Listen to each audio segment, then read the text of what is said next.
If you want to use YouTube to generate unlimited clients for your business, I'm going to show you exactly how to start from zero and build a channel that attracts the best clients you've ever worked with. And that's because nothing pre-sells your services and makes people desperate to work with you more than YouTube. But here's what nobody tells you. YouTube for client generation is completely different from entertainment YouTube. You don't need millions of views. You don't need to go viral. In fact, some of the most profitable business channels have well under 10,000 subscribers, and they still generate multiple 6 to 7 figures in client revenue. The secret is that client-focused YouTube is all about attracting the right 100 viewers who become your next 10 high-ticket clients, not the wrong 100,000 people who are never gonna buy from you. In this super packed video, I'm gonna show you all my secrets to making the exact kinds of videos that attract high-paying clients the best, how to move them from YouTube into your offers,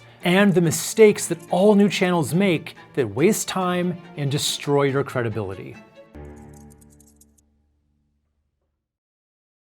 This influencer with over 2 million followers couldn't even sell 36 t-shirts to her massive audience. Meanwhile, smart service businesses are using their tiny YouTube channels to make 6 figures in client generation. So what's really going on here? The painful truth is that most business owners are building the wrong kind of audience online, one that never moves beyond passive viewers. After helping hundreds of service providers fix this exact problem, I've identified the 4 critical principles that transform audiences into paying clients. Skip these and you're just gonna be making the same expensive mistakes that are gonna burn you out and cost you profits. So I actually learned this myself the hard way. Back in 2011, I started this graphic design podcast with a few of my designer friends, and we got lucky. We were early enough to the podcast game and we used the right keywords in our titles, so we actually hit #1 when people searched for graphic design on the podcast apps. And we were pretty stoked about it. Our audience grew fast,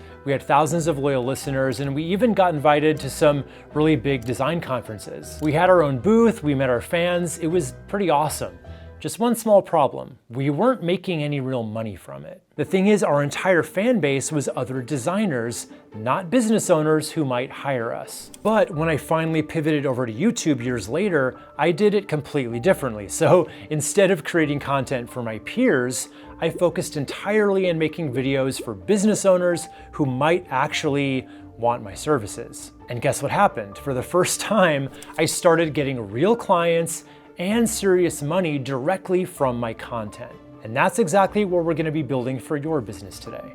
The first mistake I see service providers make on YouTube is waiting for their channel to grow enough before offering anything they can actually charge for. They think, I'll grow my audience first, then I'll figure out how to monetize it later.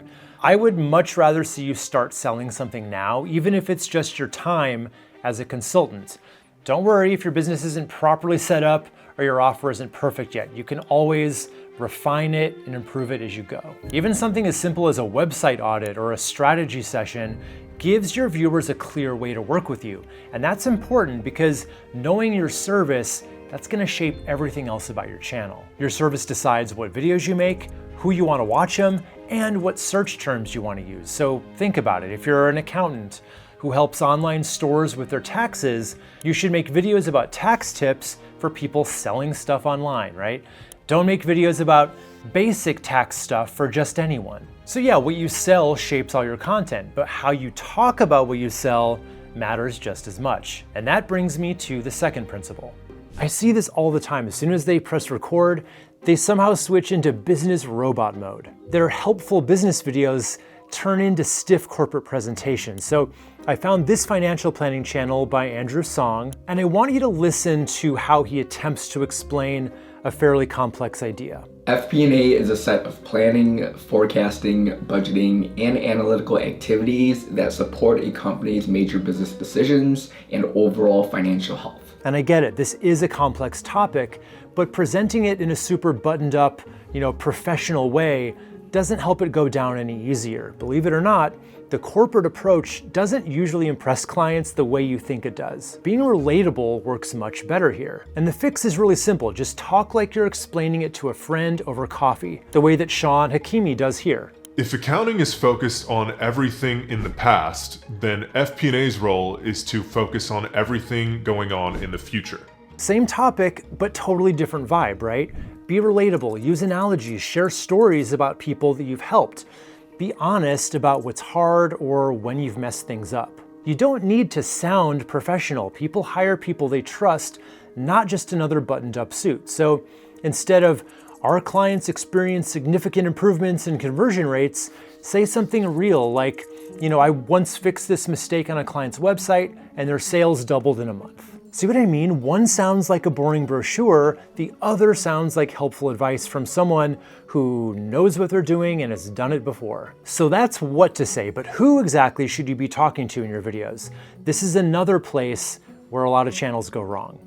Knocking yourself out trying to make viral content that isn't aligned with your service will grow the wrong audience and wear you down in the process. So forget about chasing trends or worrying about making mass appeal videos. Seriously, a video with only 100 views targeted at the right people is worth way more than 10,000 views from the wrong audience. This is David Jackson. He's a student in my YouTube to Clients Academy, and David runs a pretty new SEO channel specifically for dentists who want to rank at the top of Google searches. His videos get under 200 views each, nothing crazy, but here's the good part. He signs multiple 5-figure clients every single month. How? Because he's laser focused on exactly what his ideal clients are searching for. He doesn't make general SEO videos or content for other SEO experts. He makes videos with titles like Local SEO Guide for Dentists. And these videos speak directly to the exact people who can hire him. But even with the right audience watching your videos, there's one more critical element that you need to get right. So just imagine you're struggling with your website. You find this amazing YouTube channel with super helpful tips. You watch video after video, learning all this useful stuff. But after binge watching for hours, you have no idea if this person actually works with clients or not. There's no mention of that anywhere, and you'd love to just hire them to fix your problems, but you just don't even know if that's an option. Is this just a helpful YouTuber or someone you can hire to do it for you professionally? Trust me, you don't want people to wonder that about you.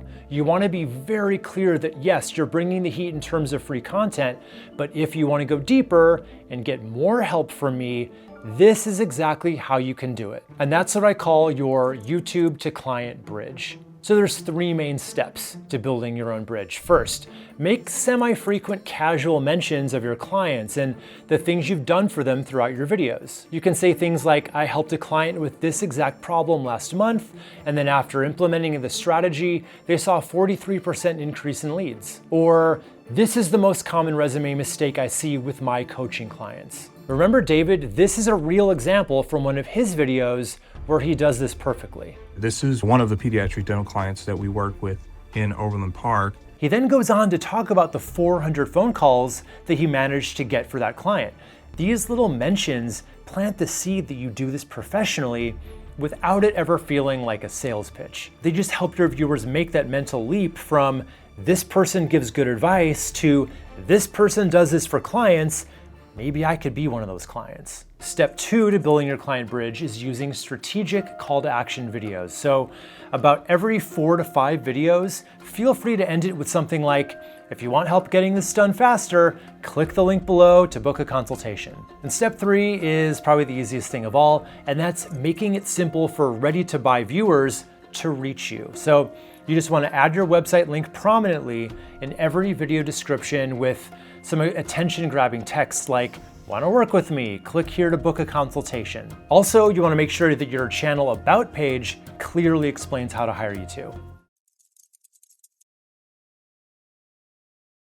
Last year, I analyzed over 500 service business YouTube channels to find out which videos were actually bringing in clients instead of just views. The results were clear. Most business owners are wasting time in video formats that just don't convert, while the channels generating consistent leads are leaning into a few very specific types of videos that I'm about to show you. These aren't just any videos, they're strategically designed to move viewers through your funnel from complete strangers to paying clients. But before we dive into the best types of videos to make, we need to understand how YouTube really attracts clients in the first place. What I've discovered after studying hundreds of service business channels is that the videos that attract the most clients all follow what I call the client attraction triangle. First, great videos solve the same problems that your paid services solve, just in a more DIY format. So if you're a Facebook ad specialist and your video is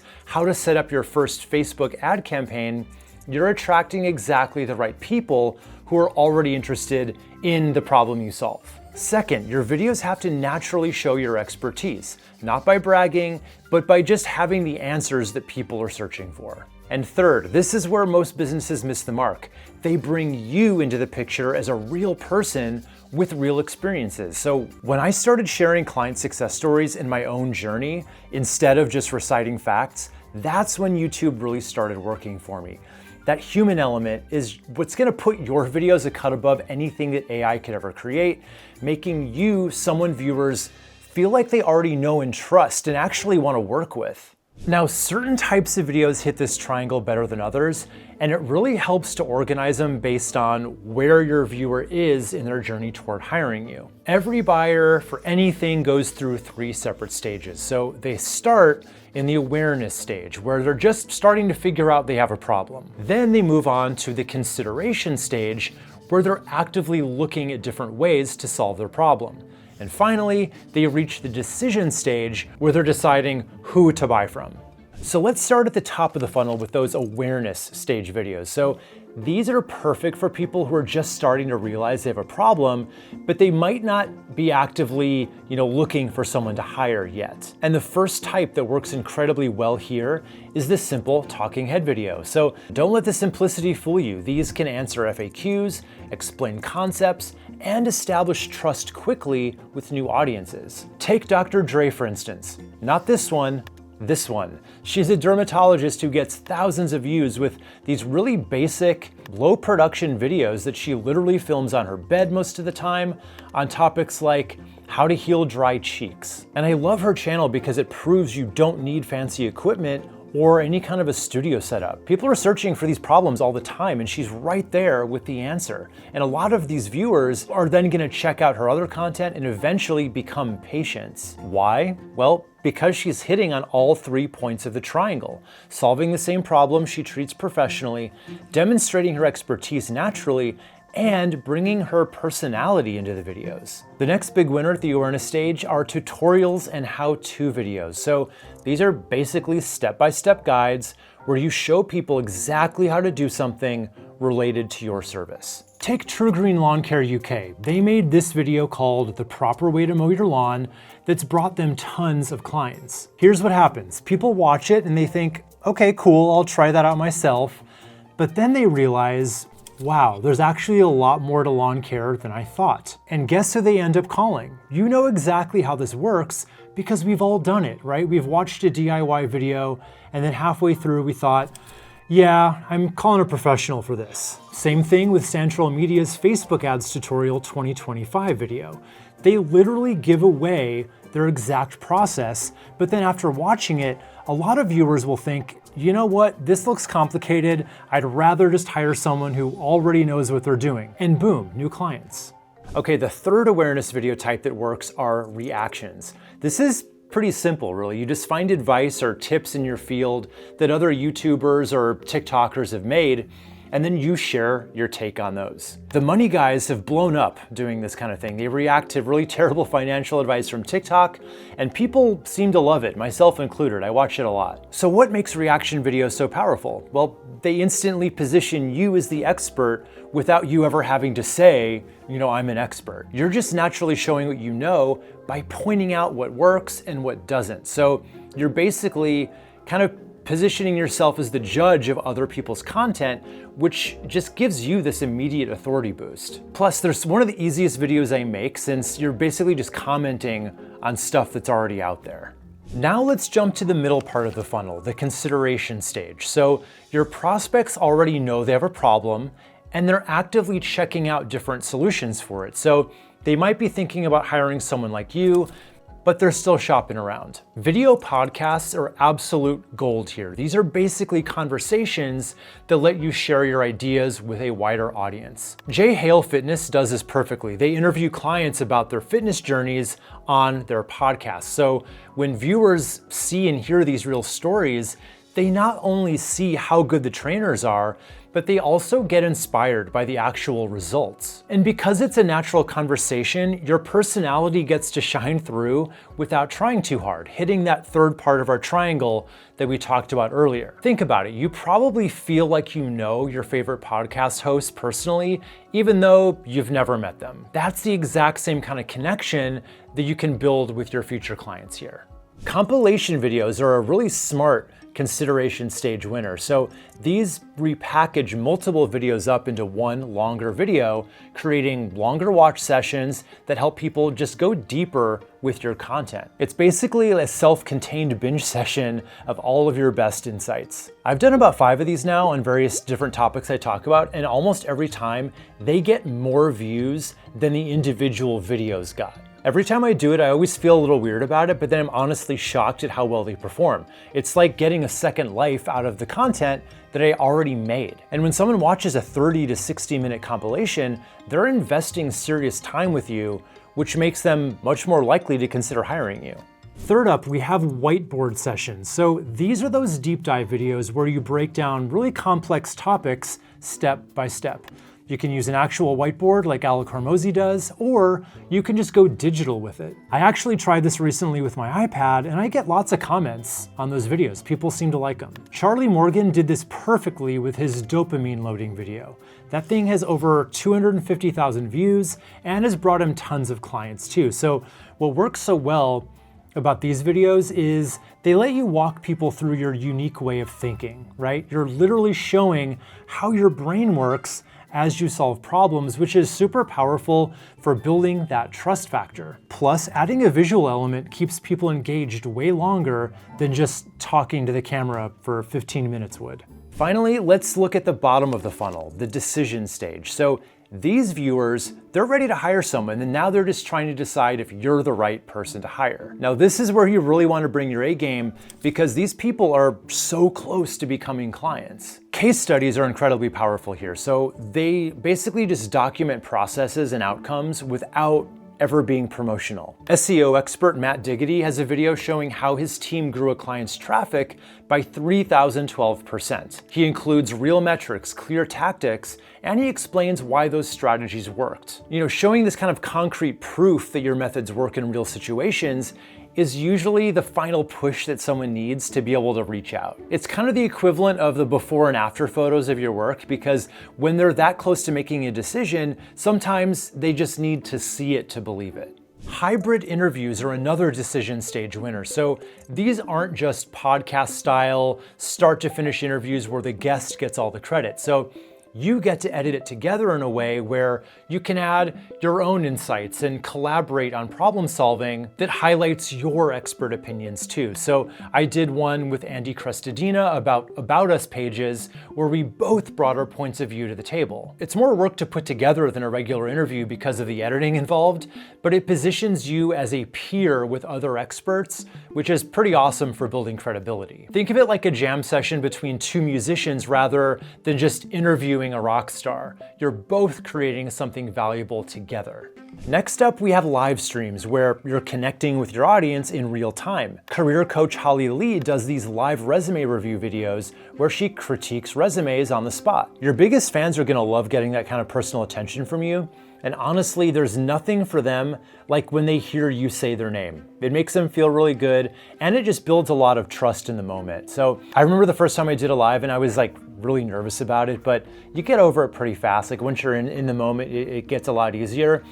And the energy is just different when you're connecting with people in real time like that. So when people see you solving problems on the fly with no editing or a perfect script, they really start to picture what it'd be like to actually work with you. I should definitely start doing those again. You ever notice how someone can sound super smart and you still don't trust them? Like, who would you rather take advice from? A buttoned up financial planner trying to sell you something, or your friend who also happens to be a finance expert? The answer seems pretty obvious. Yet, when most business owners get in front of a camera on YouTube, they can't help but to transform into stiff corporate presenters. This disconnect is costing you clients because YouTube viewers are known to be 71% more likely to follow advice from creators that they feel personally connected to. Now, to really understand the shift, I want you to think about that one coworker or client you've had who's pretty much all business. Per my previous email and circle back are their favorite phrases. Their personality just seems vacuum sealed right out of them. But then you end up at the same after work happy hour, and suddenly Susan from accounting is a completely different person. She drops the work act, she tells hilarious stories about her weekend hiking disaster and becomes someone that you actually want to hang out with. And when we meet the real Susan, we listen more closely, we trust her advice more because we see her as a real person who actually wants to help, not just someone who's doing their job, right?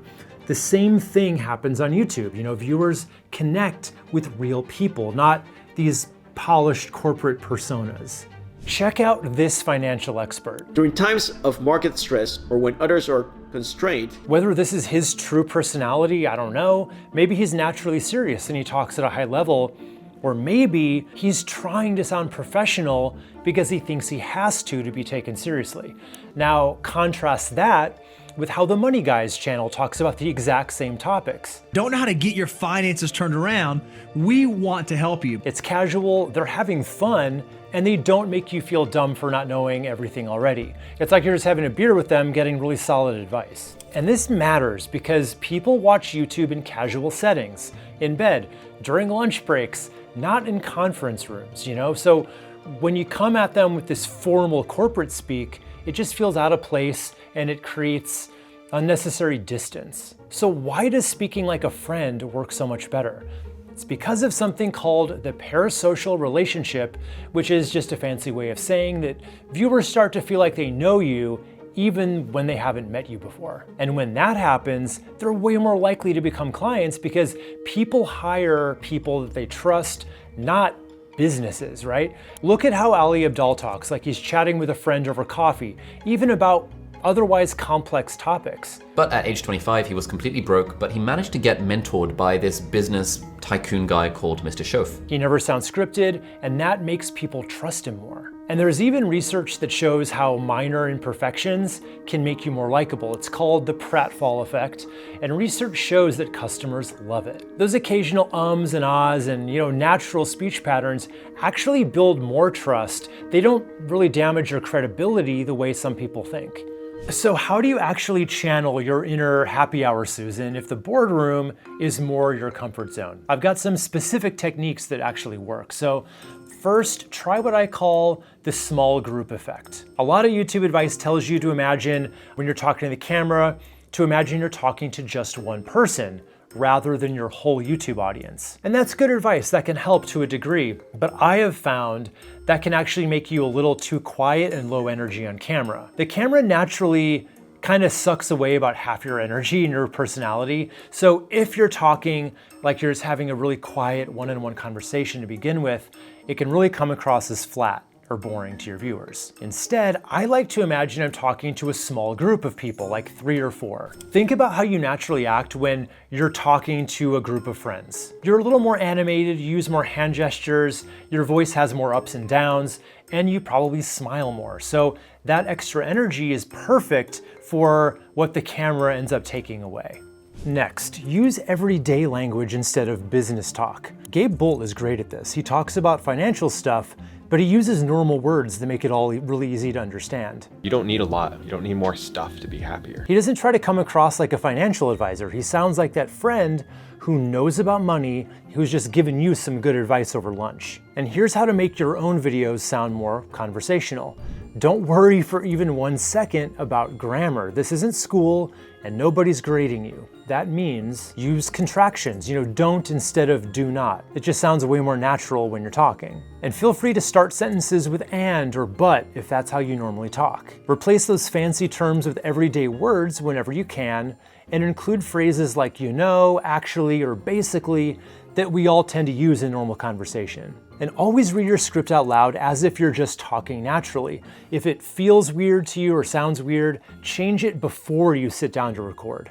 The third key is warmth in your voice and body language. So even small tensions in your face or your voice can make viewers feel uncomfortable. Now, if it helps, start with your smile. It changes everything about how you sound. Even a slight, real smile warms up your voice automatically. I'm not saying you need a crazy huge smile, just enough to lift your energy up.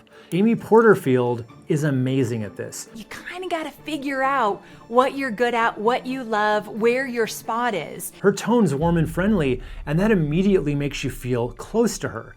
And the ironic thing is, and she knows this because she talks about it a lot, she doesn't actually share all that much about her personal life. But even with, her boundaries up, her voice and her tone still make you feel like she's your best friend coming at you through your earbuds. Now, before I film, if someone's home, I always try to talk with someone first just to warm up my natural voice. And I also picture the camera as someone who I genuinely want to help, which naturally makes me more enthusiastic about it.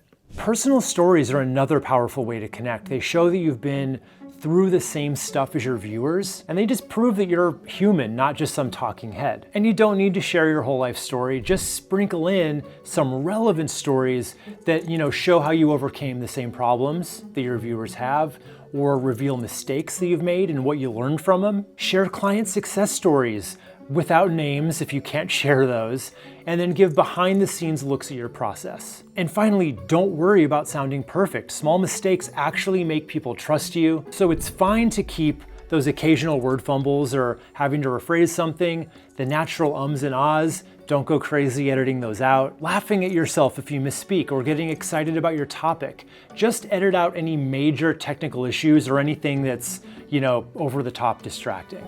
And my most unexpected tip for coming across naturally is coming up in a minute.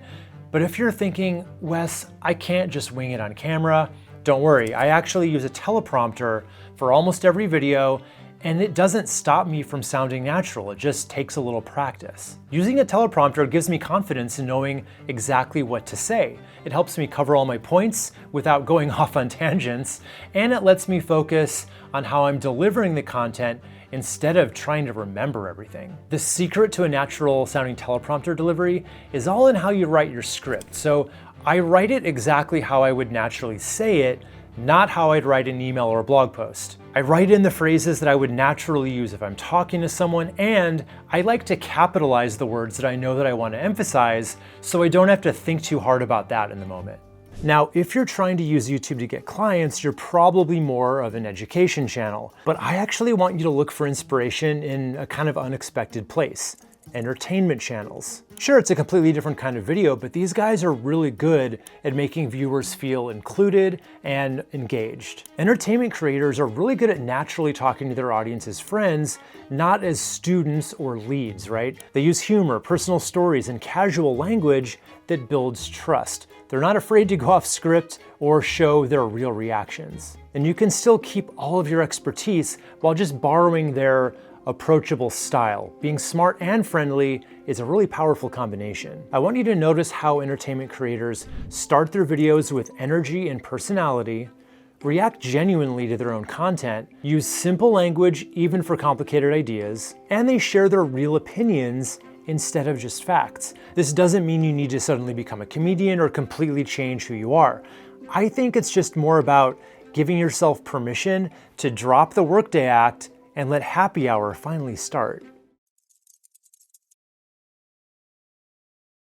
David Jackson's brand new YouTube channel has already brought in over 100 grand in recurring revenue in the past 30 days alone. But how does a 4-month-old channel with just over 100 subscribers and an average of 200 views per video bring in that kind of money? I sat down with David to see exactly how he's doing it. David's been running his SEO agency Techie in Overland Park, Kansas for about 10 years, and it wasn't always easy. So David, what did getting clients look like for you before you got started on YouTube? I got them the same as everyone else, just going to networking events, relying on referrals, trying to reach out to old contacts. That's really how a lot of agencies are. Word of mouth is just not reliable. You could get 3, 4, 5 referrals in a single month and feel like, wow, this is going to continue and last forever. And then suddenly the next 2 or 3 months, you get maybe 1 or 2.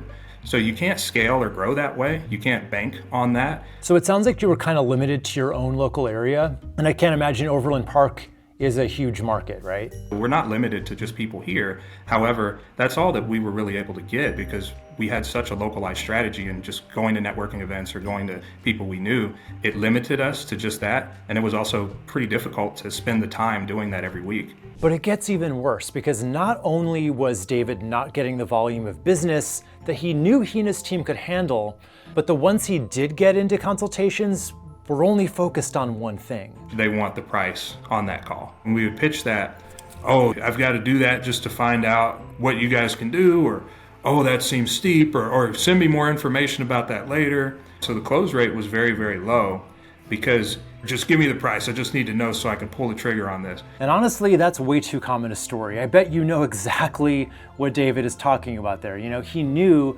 if he wanted to hit his goals, something had to change. So what was your inspiration for turning to YouTube? Well, can I say you? Because I have been watching you since the Deep End days. I would also just hear about the results of being on YouTube. And I had been talking about it for so long. I mean, I had been talking about doing this for over a year, and I just never pulled the trigger. So he'd been thinking of doing YouTube for a long time, but I was afraid that I didn't know what to talk about. Like I thought, okay, what am I going to go and tell people how to build a website? You know, I'm going to sound like a lot of other people. But then David remembered something from his days working at a big computer store that finally made it click in his head. The majority of the clientele didn't really understand anything about technology. There was a time where a gentleman walked in and he said, I need to take files from one computer and move them to another. And in my head, I'm thinking, we'll just buy a USB drive. And he says, well, what's that? So I said, well, it's like a water bucket. You take water from one well, move it to the other, and dump it in. He got it immediately. And he said, wow, I'll take 18 of those. That's exactly what I'm doing with digital marketing. It's a very seemingly complicated thing that I want to break down and be very straightforward and practical about and apply it to business. Learning all of that helped give me the confidence to say that this packaging here works for YouTube and it works for video. So it was David's aha moment about how he'd approach his topics, along with some inspiration from YouTuber Miles Beckler,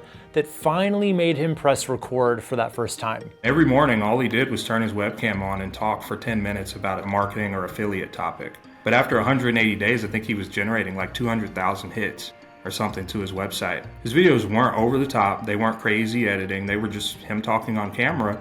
But it was more about the value of what he said and the value he was delivering.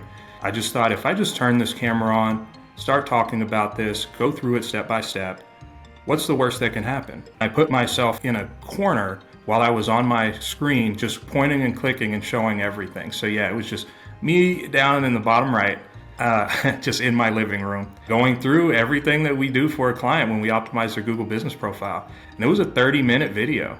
But little did David know at the time that that 30-minute video would kickstart a whole new chapter in his business. So you've got a total of 9 videos uploaded as of right now. When did you first start getting people contacting you because they found you on YouTube? It was about a month ago. It took about 4 months, and then this last month, it's really been consistent. We're getting anywhere from 2 to 4 inquiries per week. We're not paying for any ads. We're not investing in any sort of paid leads or anything like that. This is all happening organically. And it all started to pick up after this YouTube channel took off. And in this past month, how many clients have you gotten from YouTube? It would be 5. That's amazing that it's taken off that fast for you. So if you're comfortable sharing, what's the average value of one of these new clients? It's anywhere from $18,000 to about $30,000 per year, because they pay us monthly.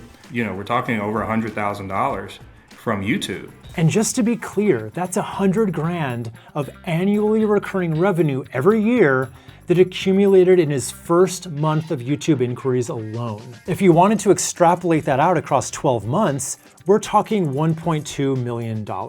But it gets even better because most of his clients stick with him for multiple years, meaning this year's $1.2 million will stack on top of next year's $1.2 million, and so on. And let's not forget, he is getting that much with a tiny brand new channel. It stands to reason that the more he keeps up with it, those numbers are going to grow and snowball every year. And I can imagine that your consult calls feel a little different now than the old days when it was, just all about, give me a price. So how are those going now? When people are coming through YouTube, they're not asking about the price. They're asking for recommendations. They're asking for an opinion. They're asking about direction. I'm interested in learning more, and I'm willing to pay for that because I've seen the value through your videos. And we're getting so many more of that type of customer. That's how all of those 5 have been. They all paid for that initial analysis, and then they pulled the trigger after we showed them the roadmap. They said, this makes perfect sense. Let's do it. And what about your videos do you think is making that difference? It's the best way to connect with someone because you're getting across your demeanor, you're getting across your tone, and a client just really brings down all of their walls, all of those defenses, because they see you right there. And I think one of the strongest things that's helped us sell, especially people that come through finding us on YouTube, is what they're seeing in the video gets matched when they actually talk to me. Because people do have anxiety about purchasing something or engaging in a big sale, especially in B2B. But when you reduce that anxiety, help create that expectation, and then match the expectation when they talk to you that you set through the video, that's a client for life, and they're gonna refer you.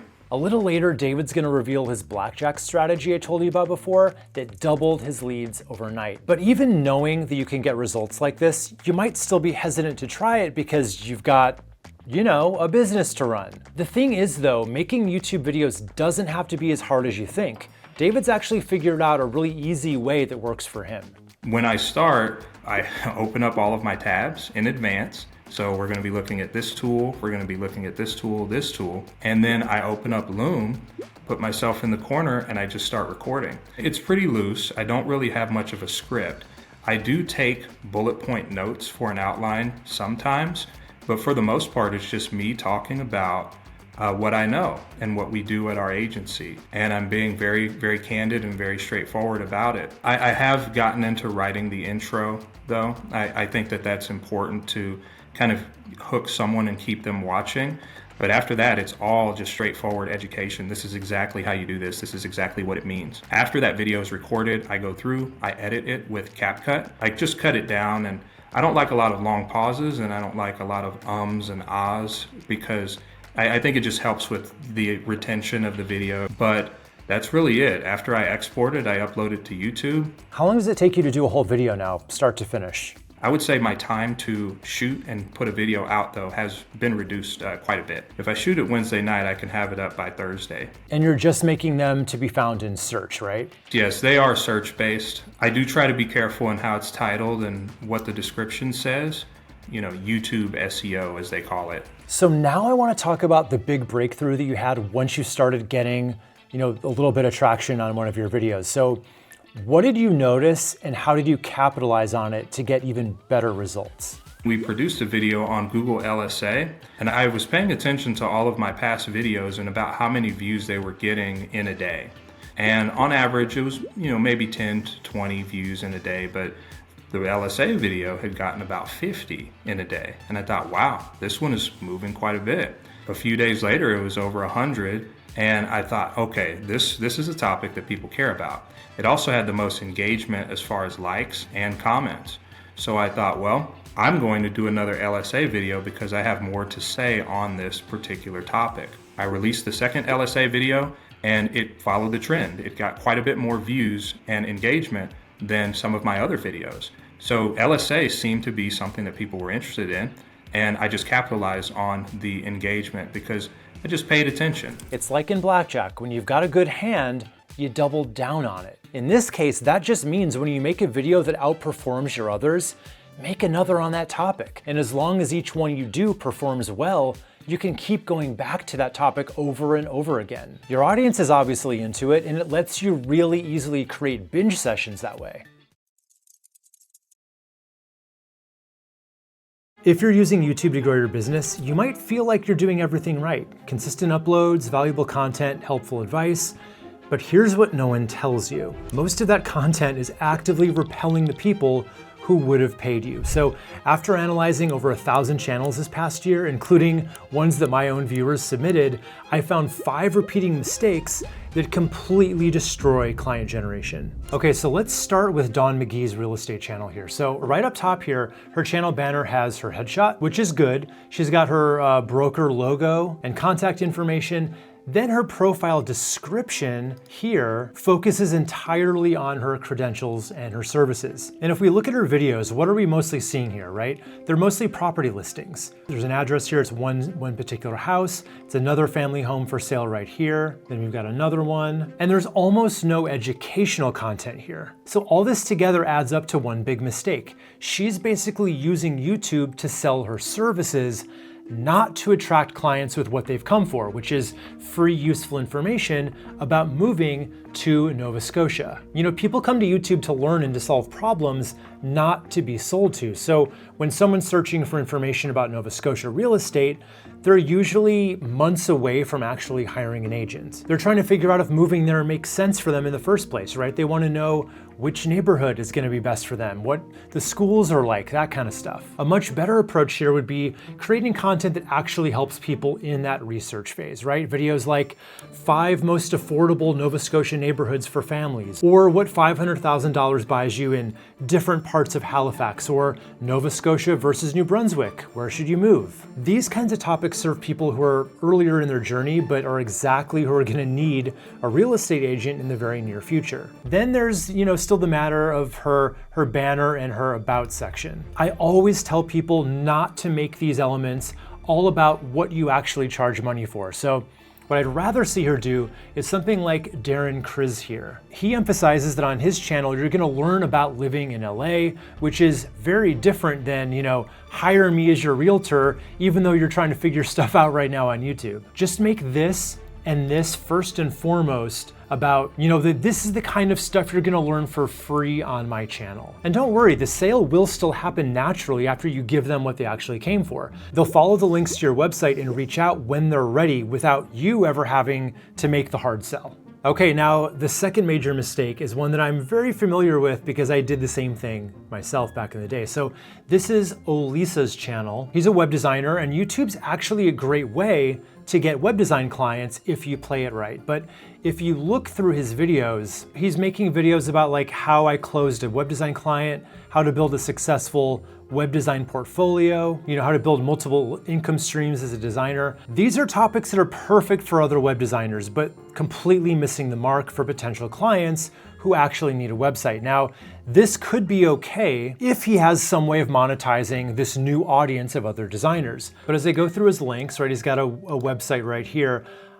This looks very much to me like it's a website for, you know, clients to check out his work. So he doesn't seem to offer anything to those web designers that he seems to be trying to attract on YouTube. So really, this is more of a hobby channel at this point. And believe me, I know how easy it is to fall into this trap because I made the same mistake years ago. I had a pretty popular podcast called the Deeply Graphic Design Cast we had thousands of listeners. It wasn't too bad. But they were all fellow designers, right? Not a single client ever came from that podcast. I was talking to my peers, not to my potential customers. And I get it. We like to talk about what we're passionate about, and sometimes we don't know exactly how to talk about those topics in a way that our clients would care about them. So what can Olisa here do? Well, it's easy, just flip your audience focus. So if you're a web designer, you want to make videos like 5 website mistakes costing small businesses clients, or how to know if your website needs a redesign, or what every service business homepage needs to convert visitors. These topics directly address the problems that your potential clients are probably having. And when you make videos that are meant to bring in actual clients, not just talk to peers who love what you love, you can actually turn your YouTube channel from a hobby into a real marketing strategy.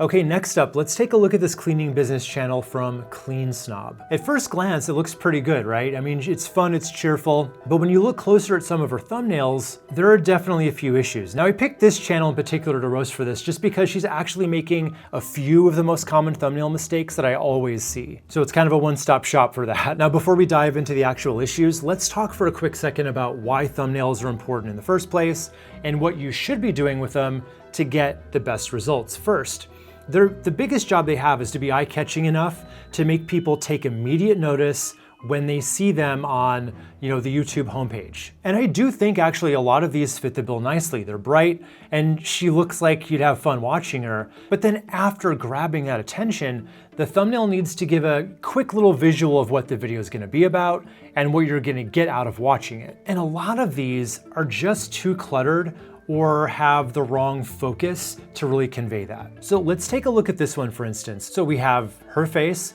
2 pink boxes of the text, we have this other text, we have this arrow. That's just a lot going on. And the, spelling errors here, this just doesn't really say anything, right? I get that it's about decluttering, but I have no idea what this, no one knows text even means. And this is a huge missed opportunity because as a small channel, you might get one chance to get in front of a new viewer. And if you waste that chance to tell them why this video is the one they need to watch right now, you're probably gonna lose them forever. But so many YouTubers just kind of resort to repeating the title and the thumbnail when you should be using it to either focus on a different angle that they might like more or visually show the thing that they would be most interested in based on the title. So rather than this confusing thumbnail, what if it showed the result of the decluttering instead? Something more like this. Or rather than just repeating the title, bathroom speed clean in the thumbnail, what if it focused on the part after she's finished, which is,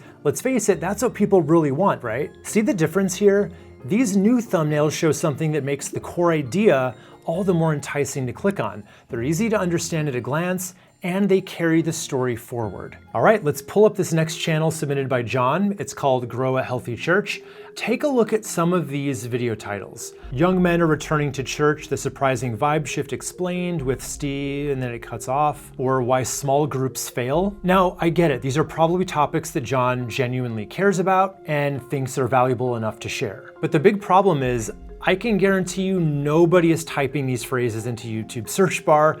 And if they are, these titles just aren't specific enough to show up in the search results. And this is a huge mistake that so many smaller channels make, copying the way that bigger channels make their titles while completely ignoring search intent. So just for a bit of context here, there are generally 2 ways for people to find your videos on YouTube. The first is when people actually search for something, then YouTube matches that search term with the videos that it thinks that you want to watch. Think of it like video SEO, basically. Now, the other way is that YouTube just knows who you are based on what you watch and what you like, and it puts stuff on your homepage that it thinks you're gonna like, and you don't have to search for it. This is where we tend to see the more curiosity-based titles and that viral potential pop up. But the thing is, when your videos are still getting under 100 views, YouTube doesn't know exactly who to recommend your videos to yet. That means your main source of growth is gonna be search traffic. So you have to figure out exactly what your potential audience is typing in and then match your videos to that. And I actually pulled up some search data for this niche, and guess what? People aren't looking for broad philosophical discussions on church leadership. They're looking for more practical real life stuff like how to increase church attendance, church volunteer recruitment ideas, and youth engagement ideas for small churches. And the good news is you don't even have to ditch the topics that you care about. You just want to tweak how you're packaging them. So instead of young men are returning to church, try something like how I grew my church by 30% in 6 months. Instead of why small groups fail, try 3 community building activities to bring new families to your church. It's all about finding that overlap, right? The sweet spot between what you know you can make a great video about and sharing what your audience is actively searching for.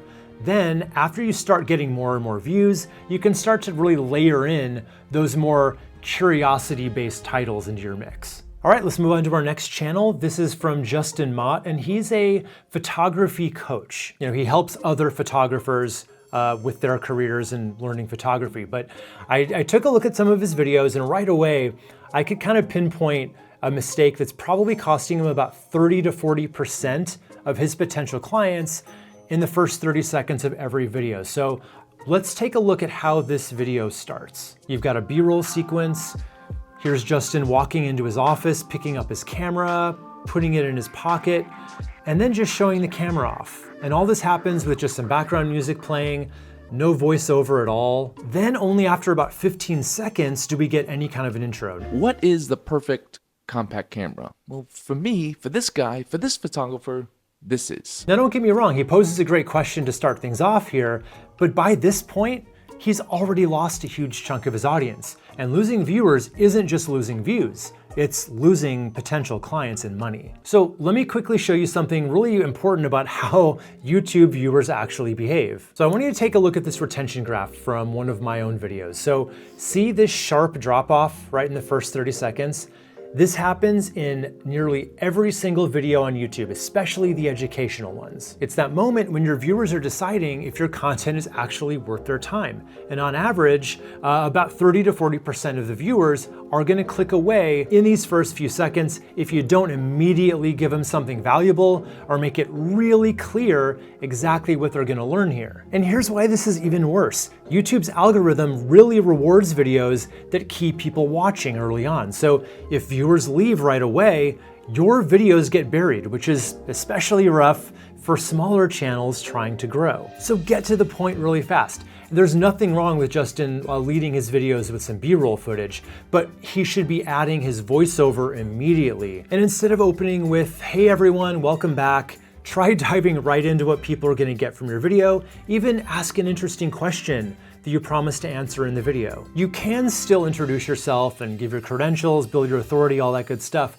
but only after you've actually hooked viewers by providing that immediate value. And trust me, you definitely want to ditch those fancy animated intros and asking people to subscribe up front. Those things just tell the viewers that you're more focused on yourself than on solving their problems. Can I tell you a secret?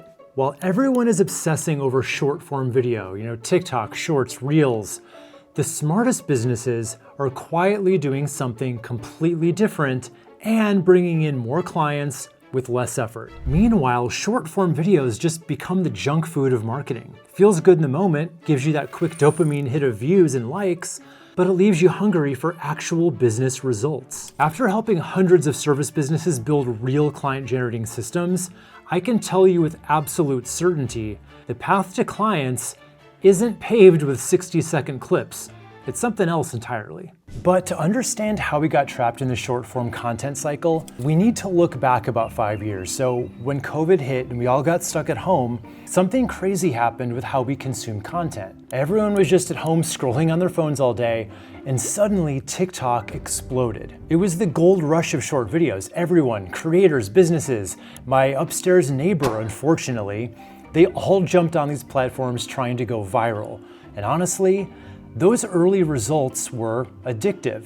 Regular people were gaining followers and growing in a way that they never could have on Instagram. Brands were seeing millions of views without a lot of effort. It really felt like we'd finally found it. Quick and easy content that people actually wanted to watch. Then came the next wave of every other social platform racing to copy what TikTok had made so popular. Suddenly, every marketing guru started saying the same thing. Get on TikTok, make reels, post shorts.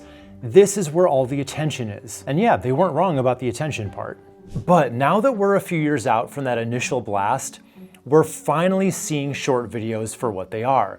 All those views aren't turning into actual business results for most service providers. I'm talking to business coaches, web designers, you name it, with hundreds of thousands of views who still can't fill their calendars. So obviously there is a huge disconnect between getting seen and getting hired. And if you want your marketing to actually work in 2025, you need to understand why this gap exists in the first place. Now, I'm not gonna sit here and tell you that short form video is completely useless. It's not. There are some genuinely good things about it. It's amazing for grabbing quick attention. It works across literally every social platform. And let's be real, shorts are pretty easy to make. You can film them on your phone from anywhere. But here's where the problems start.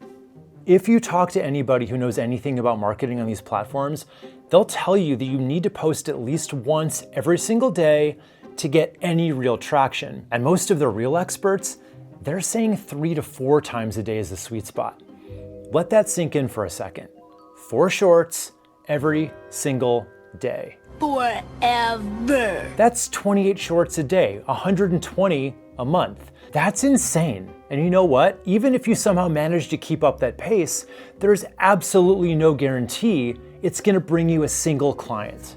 The average brand out there posts about 10 social posts per day across all their networks. Now that might be fine for big companies with dedicated social media teams, but for you, a service provider who's also trying to, actually serve clients, it's a recipe for burnout. But even if you push through, you still end up in the short form video hamster wheel, cranking out content day after day, getting those views and likes, and it's keeping you busy so you feel like you're actually accomplishing something. But there's a big difference between accomplishment and activity. So why isn't all this attention turning into actual business? Well, there are a couple reasons. First, there's this concept in marketing called the 7-11 rule. So that basically says that people need about 7 hours of exposure to you spread across about 11 different sessions before they feel like they know you enough to want to take the relationship any further. Think about that. 7 hours across 11 sessions. Now, think about a 30-second TikTok. How many of those would someone need to watch to reach that 7-hour mark? About 840 of your videos. 840. What are the odds that someone's gonna see 840 of your short videos?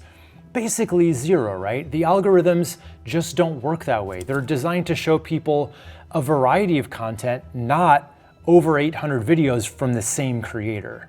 And even if they did see a bunch of your shorts, it's still happening in these tiny little snippets. That's not how real relationships form. It's not how trust is built. There's also the mindset problem. When people are scrolling through TikTok or Reels, they're in entertain me mode, right? They're not in I need to solve my problem mode. They're looking for that quick dopamine hit, and that's pretty much all. Okay, let me give you a perfect example of why attention on its own doesn't always equal sales. So there was this creator named Ari who had 2.6 million followers, which sounds pretty good, right? Problem is, she launched a clothing line and she couldn't even sell the 36 t-shirt minimum to keep her manufacturing going. Not 36,000, 36 shirts with 2.6 million followers. Couldn't do it. And that's because her followers weren't actually invested in her. They might have enjoyed her videos for a couple seconds when they scrolled past it, but they didn't have enough of a real connection to want to buy from her. And at the end of the day, isn't that what marketing is supposed to do? Shorts create this impossible situation where you're working harder than ever on your marketing while seeing fewer actual business results. Think about what your life actually looks like when you commit to that strategy. Your days become consumed with constantly scanning for trends to stay relevant, brainstorming on how to turn all your knowledge into 30-second clips, checking your stats obsessively to see what's working and what isn't, and feeling the pressure to post again before your last video stops getting views. It's exhausting because there's no finish line in sight. The moment you slow down or you take a break, your visibility just goes down a cliff. You become a content creating machine instead of a service provider. I have watched so many talented professionals burn out this way. A wedding photographer student of mine spent 2 to 3 hours every single day making these reels for 6 months straight. Her views were solid, her follower count grew, but her actual bookings ended up dropping because she was spending less time on customer outreach and portfolio development. The things that actually got her paying customers before. The algorithms created this perfect trap where you feel like you're just one viral video away from success, so you keep pushing, you keep creating. But the reality is, for service businesses, this approach is just fundamentally flawed. So if short form video is such a trap, what's the alternative? What are those smart service businesses doing instead? The answer might surprise you because it's actually much simpler and requires way less content creation. Long form video. But Wes, doesn't long form video take more time, not less? Here's the truth. Making one simple 10-minute talking head video every week takes way less time and energy than planning and creating 20 different shorts. And more importantly, it's just way more effective at actually bringing in paying customers. See, when someone spends 10 minutes at a time with you, something magical happens. They start to feel like they actually know you a little bit. They get a sense of your personality, your approach, and your expertise. Now compare that to someone who watched 3 of your 30-second clips. Which person do you think is more likely to become a paying customer? It's not even close. But the advantages go way beyond just the length here. The real power of long-form content comes from how people find and consume it. Short form is all about the scroll, people mindlessly swiping until something catches their attention for a couple seconds. But long form, especially on YouTube, is about search. People actively looking for solutions to specific problems. So which person would you rather have watching your videos? And let me let you in on a little secret about YouTube that most service providers don't get. It's not actually about going viral. It's not about massive view counts or getting tons of subs.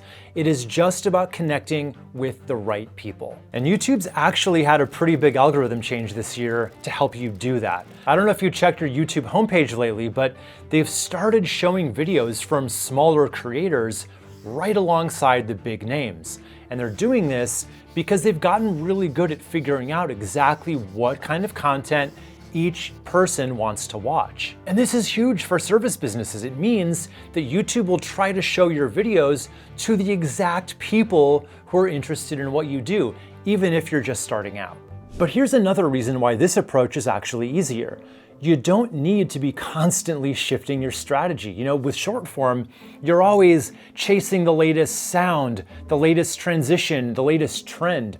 And short form algorithms are pretty time-based, meaning they prioritize new content. So they may show your video you made today for the next week if you're lucky, then it fizzles out. With long form though, you can focus on creating genuinely helpful content that stays relevant for years. That lets you stack up videos that show people you really know your stuff, building your reputation over time instead of vanishing after a week. In fact, some of my most successful videos were recorded over 3 years ago, and they're still bringing in new students to my paid courses every month. Every video I make is basically another soldier in my sales army fighting that good fight day after day for years. Now, does all this mean you should completely abandon shorts?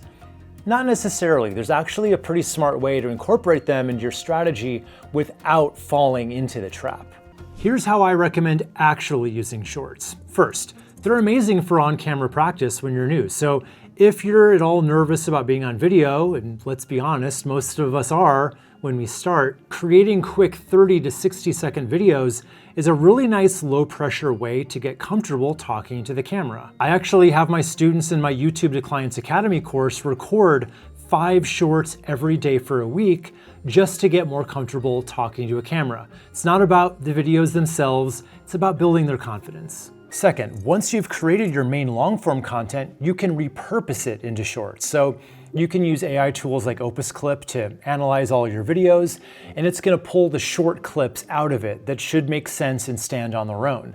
This gives you content for both formats without doubling your workload. The key difference here is in the purpose. So you're not using shorts as your primary strategy to get paying customers. You're using them as supplementary content to drive people to your longer videos where that real relationship building happens. But of course, you can't just make any long videos and hope that they work, But the good news is there is hard data put out by YouTube themselves that shows exactly what your ideal clients want out of your videos. And I've put together all those gold nuggets into this video right here, because if you know what'll keep them interested in watching, that means they'll watch another and another, creating that binge session that leads directly from YouTube back to your business where they can become a paying client. So click right here and I'm gonna lay it all out.